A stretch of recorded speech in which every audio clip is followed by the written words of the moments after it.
तो नमस्कार दोस्तों, आप सबका स्वागत है आपके अपने चैनल जेक टॉपर सट्टा में।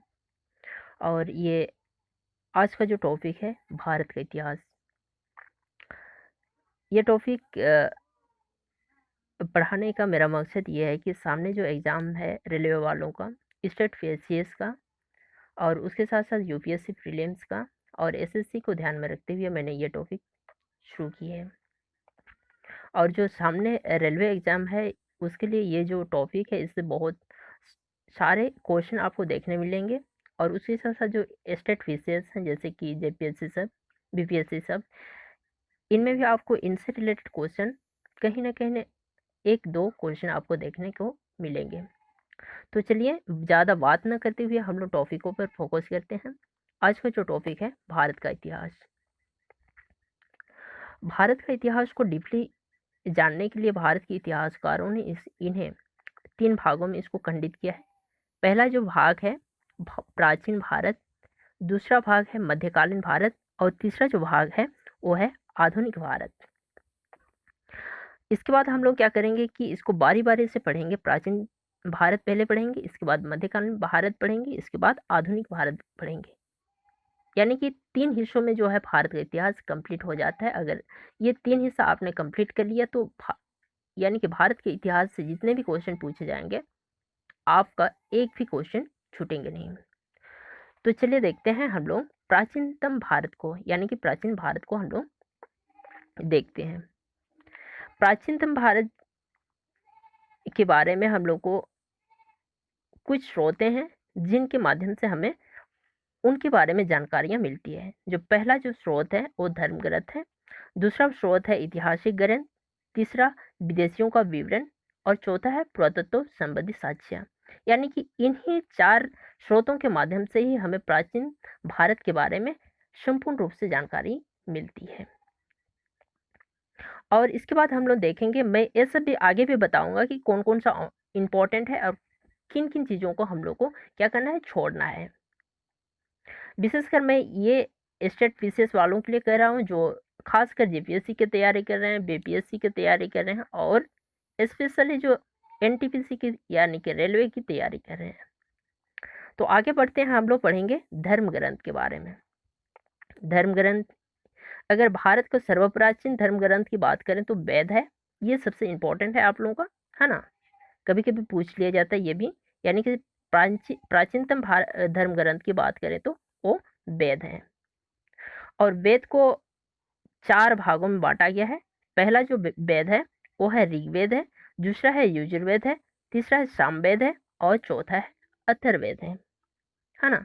और वेद के जो रचयिता हैं वो महर्षि कृष्ण देवपायन वेदव्यास हैं। और इसके बाद हम लोग जानेंगे ऋग्वेद, है ना। ऋग्वेद से ज़्यादा क्वेश्चन पूछा जाता है और अथर्ववेद से एक दो क्वेश्चन पूछ लिए जाते हैं, है ना। ये जो ऋग्वेद है ये वेदों में से सबसे पहले नंबर पर आता है। और इसमें क्या किया जाता है, ऋचाओं का अध्ययन किया जाता है। ऋग्वेद में ऋचाओं का अध्ययन किया जाता है और जो अध्ययन करते हैं उस अध्ययनकर्ता को कहा जाता है होत्र। याद रखना, ये इंपॉर्टेंट है ना। जो अध्ययन करते हैं यानी कि ऋचाओं के बारे में जो अध्ययन करते हैं, उनके बारे में सीखते हैं, उन्हें क्या कहा जाता है, होत्र कहा जाता है। जैसे कि विद्यालय में जो विद्यार्थी हैं जो विद्या का अध्ययन करते हैं, है ना, उनको कहा जाता है विद्यार्थी। वैसे ही यहाँ जो ऋग्वेद की ऋचाओं के बारे में अध्ययन करते हैं उन्हें होत्र कहा जाता है। कंफर्म हो गया। अब आगे बढ़ते हैं। ऋग्वेद में टोटल 10 मंडल हैं, 1028 सूक्त हैं और 10,462 ऋचाएं हैं। कभी कभी ये तीनों बहुत इंपॉर्टेंट हो जाते हैं। कभी कभी ये जो है 1028 सूक्त, इनसे ये जो क्वेश्चन है कोई बार पूछ लिया गया है रेलवे एसएससी में, है ना। और टोटल है 10,462 ऋचाएं, ये भी पूछा जाता है। सो इन्हें याद रखना।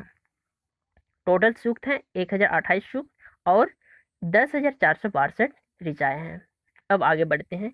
ये जो टोटल 10 मंडल है, 10 का 10 मंडल हम लोग पढ़ेंगे नहीं। 10 में से जो इम्पोर्टेंट है मंडल उनको पढ़ेंगे, है ना।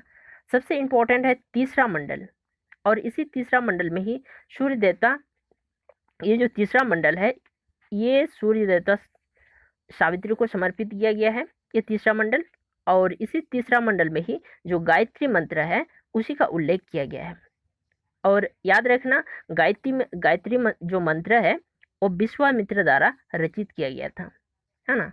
और यहाँ इंपॉर्टेंट है कि तीसरा मंडल, ऋग्वेद का तीसरा मंडल सूर्य देवता सावित्री को समर्पित किया गया है।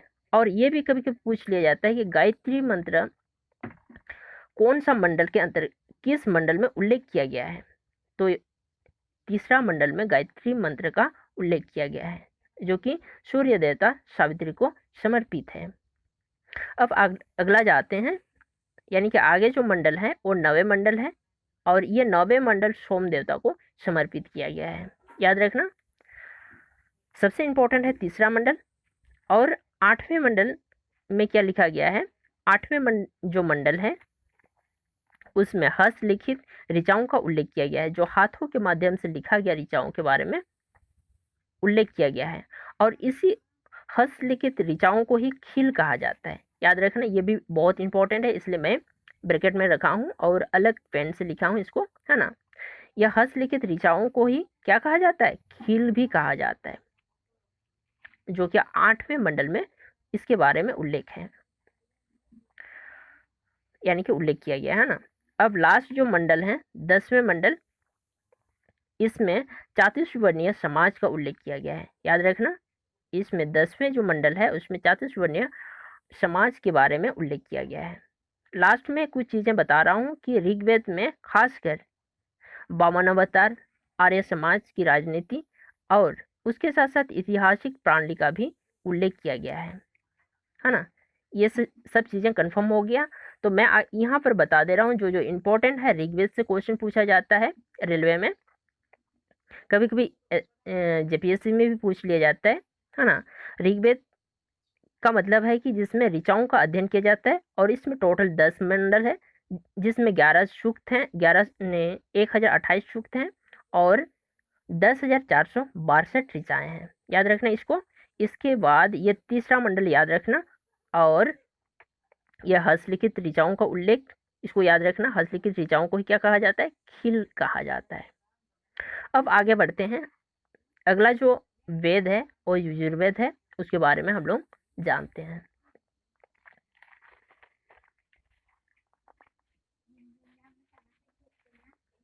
अब दिखाई दे रहा है आप लोगों को, हाँ। यानी कि यजुर्वेद में क्या किया जाता है, इसमें स्वर का अध्ययन किया जाता है। जैसे हम लोग ऋग्वेद में पढ़े कि उसमें ऋचाओं का अध्ययन किया जाता है, और इसमें यजुर्वेद में किसका अध्ययन किया जाता है, स्वर का अध्ययन किया जाता है। और ये जो यजुर्वेद है इसमें गद और पद दोनों के माध्यम से इसको लिखा गया है ना। और यानी कि दोनों में इसका वर्णन मिलता है, यानी कि गद में भी यजुर्वेद के बारे में वर्णन मिलता है, और पद में भी यजुर्वेद के बारे में वर्णन मिलता है, यानी कि गद एवं पद दोनों में इसका वर्णन मिलता है यजुर्वेद का, है ना।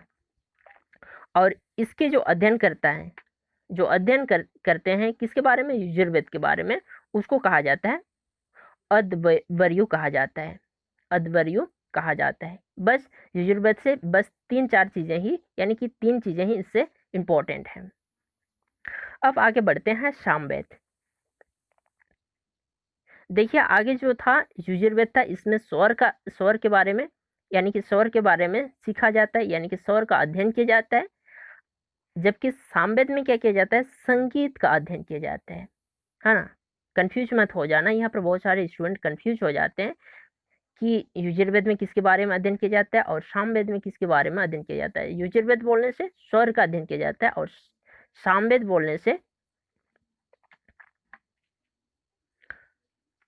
बोलने से संगीत का अध्ययन किया जाता है। और इसीलिए यानी कि संगीत का अध्ययन करने के वजह से ही इसे जो है, यानी कि सामवेद को भारतीय संगीत का जनक कहा गया है। और सामवेद के बारे में जो अध्ययन करते हैं उसको, यानी कि पाठक कर्ता जो है उसको उद्रातु कहा जाता है। इतना चीजें आप लोगों को याद रह जाएगा। अब आगे बढ़ते हैं, नेक्स्ट जो है लास्ट है ये अंतिम वेद है, वेदों में से सबसे लास्ट जो वेद है वो अथर्ववेद है। याद रखना, सबसे लास्ट वाला और अंतिम जो वेद है वो अथर्ववेद है। इसके बाद इसी में ही किसके बारे में, यानी कि अथर्ववेद में किसके बारे में अध्ययन किया जाता है? जादू टोना के बारे में, लोभ लालच, प्रेम विवाह, मोह माया आदि के बारे में इसी में यानी कि अथर्ववेद में ये सब का उल्लेख किया जाता है। अब नेक्स्ट जो पॉइंट है, अथर्ववेद में जो है कन्याओं के जन्म की निंदा भी करता है, यानी कि अथर्ववेद में कन्याओं का जन्म जब होता है उनकी निंदा किया जाता है, इसी अथर्ववेद में इनका उल्लेख मिलता है। लास्ट जो चीजें हैं मैं आप लोगों को बता दूं कि वेदों के बारे में और भी डीपली से जानने के लिए क्या क्या किसकी रचना की गई है? वेदांगों की रचना की गई है। यहाँ पर हम लोग का टॉपिक खत्म हो जाता है। अब नेक्स्ट हम लोग पढ़ेंगे, नेक्स्ट जो है अगला वीडियो में हम लोग जानेंगे किसके बारे में? ये ऐतिहासिक ग्रंथों के बारे में जानेंगे। आज हम लोग का धर्म ग्रंथ कंप्लीट हो गया। नेक्स्ट वीडियो में हम लोग जानेंगे ऐतिहासिक ग्रंथों के बारे में। तो दोस्तों, आप सबको वीडियो कैसी लगा कमेंट बॉक्स में ज़रूर बताएं, और थोड़ा सा मेरा टोन अगर स्पीड हो रहा है तो वो भी बताना। मैं अगले वीडियो में कोशिश करूँगा कि आप लोगों को थोड़ा स्लो समझाऊँ, और इसके पीडीएफ भी आप लोगों को मिल जाएंगे जल्द ही। तो आज इतना ही, बाय।